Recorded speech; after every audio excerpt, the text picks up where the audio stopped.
Many gamers TM, myself very much included, were pretty hesitant to trust Asha Sharma when she first came on as new head of Xbox. I mean, you can't blame us, good guy gamer Uncle Phil leaves the company and is replaced by someone from Microsoft's AI division. Like, yeah, of course we're gonna be a little bit skeptical, a little on our guard. But right now, man, you gotta hand it to Asha Sharma.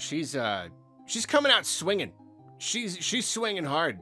Xbox has announced that they are, no, not are, have, like they pretty much immediately, they have lowered the price of Game Pass. Lowered, down. You heard me right. The word I'm using is down and lowered, lesser. The number value has dropped. I won't go over all the different pricing for all the different plans and all the different regions, but here in the US, Xbox Game Pass Ultimate was $29.99 and it is now $22.99. That is a reduction of $7 whole.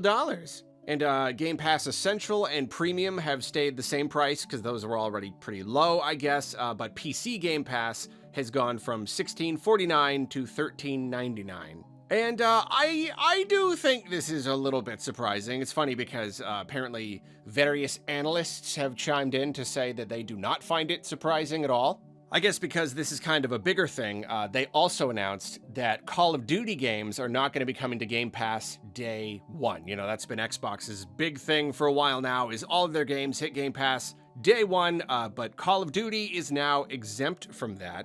Their hope was that they could raise the price of the service, but then add a whole lot of value to the service. But then, of course, obviously then people who don't want all of these different things, like they don't want to pay that high price. Apparently, putting Call of Duty on Game Pass day one just didn't turn out the results they wanted. It didn't result in a significant increase in Game Pass subscriptions. The experiment essentially failed. And I mean, we've all been questioning the wisdom of putting all of your big, huge games on Game Pass and making them essentially free to people who are subscribed. You spend $1 billion, trillion, million on acquiring Activision and all of these properties just to take the biggest games and give them to people basically for free if they're already paying. Like, yeah, okay, yeah, maybe that wasn't the best idea. So yeah, they're rolling that back. And I suppose it's because of this, the analysts don't seem to be surprised. They're like, oh no, this is a natural rollback to try to, get subscriber growth moving again. Okay, yeah, I guess I can kind of see that, but just, I don't know, from my perspective, I'm just not used to prices going down. I think a lot of us feel the same way. This just isn't a thing that really happens, Like these big businesses over the last few years, they've gotten really, really comfortable with just raising the price again and again and again and again because they realize, oh, all this time we've been trying to price our stuff well and we didn't even need to. People would just do it anyway. Kind of doesn't even matter, It's the pandemic. Oh no, it's pandemic. We gotta raise our prices. Sorry, economic, climate, yada yada. And it's like, okay, yeah, I get it. Hey, pandemic's over. Yeah, and? Well, that price that you raised. Oh no, yeah. Let's we're gonna raise it again. Yeah. Thanks for reminding us. Let's raise it again. I don't know. Yeah, I'm not used to companies lowering the prices again. Even in the face of enormous backlash, they just kind of don't do it. So maybe this, if anything, is indicative of the place that Xbox is right now, the situation that they are in. As we're always talking about. Yes. They are kind of desperate. Game Pass is making them money, but it's clear that this whole thing is really not sustainable, and they do need to make changes if they want this whole Xbox ship to stay afloat. So maybe they had to. Maybe they saw the numbers, they saw the subscribers drop off and they weren't getting any more growth. And like, what do you need when you're a big company with the shareholders and everything? You got to report growth. You always got to say growth, more numbers, more subscribers. I guess you do reach a point where you're gonna start just losing people. Just waiting for Netflix to hit that point. They raised it again. I'm gonna finally cancel it. I'm gonna cancel it. I'm gonna this time. I've said it a million times. I'm going to cancel Netflix this time. This is the final straw. Right after I watch Guillermo del Toro's Frankenstein. They put on, I gotta watch that real quick. And then maybe just a couple more things. I don't think I can this week. I got a lot going on. Maybe next week. We'll see. Anyway, point is, it's just refreshing to see a price going back down. It is really nice, and I do have to say, it is a little bit. It's got to be at least a little bit embarrassing. You know, one of the last things that happens at Xbox before Phil leaves is this just absolute bogus move. I don't know, who was responsible. Was he responsible? I don't know. But then Asha Sharma comes in. First thing she does is just make everything right, lower the price again.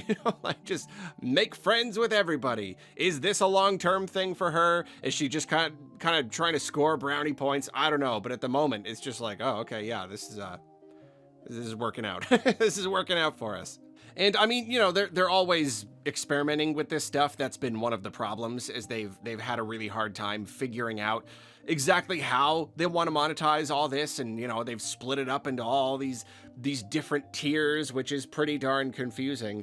But it seems they're looking to experiment even more. There's a rumor going around that they might introduce customizable plans in the future, giving people even more power over what they want to subscribe to.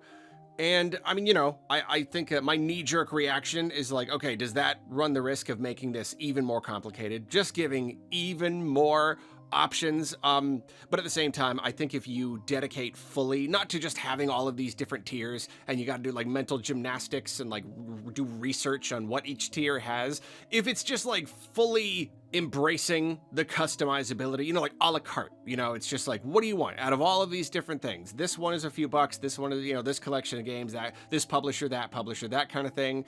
I am still a little bit hesitant to believe that's the right idea, because that's almost like, I don't know, that's almost too much power. I kind of feel like Xbox does kind of rely on a person paying one okay price and then having access to a pool. If you let them kind of pare it all down into like too small of a chunk of stuff that they are paying for not too much, then is that going to kind of reveal to Xbox, oh wow, yeah, like how much are we paying for those games there? And they're only paying $4 for those, you know what I mean?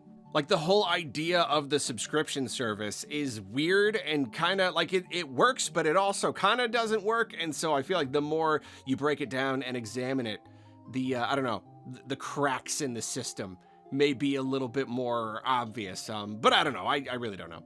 I do think it's interesting though. And if that means that I can actually pay for Game Pass and have access to a bunch of games, but not all of this other junk, I do not want, I don't care to pay for online. I don't really play online. I don't need Fortnite stuff. Like there's a whole bunch of stuff I simply do not need. But only time will tell. And there's a whole bunch of stuff going on at Xbox right now, because there's another thing. Asha Sharma is teasing something else with Discord. There's already been pretty good Discord integration, but she's kind of teasing an even deeper partnership between Discord and Game Pass. She says, for years, Xbox and Discord have worked together to make it easier for players to connect, chat, and play across devices. We're teaming up again as we continue to make Game Pass more flexible for our players. Some of you might start to see some code in the wild, and we will share more details with you all soon. I don't know what that means. See code in the wild. Does that mean like seeing features just kind of like pop up that have not necessarily been announced yet? Not really sure. So yeah, don't really know what that is. I like, my first guess is that Discord Nitro will be included in some tier or some a la carte kind of thing with Game Pass moving forward. Perhaps something like that. But yeah, I don't know. That's interesting though.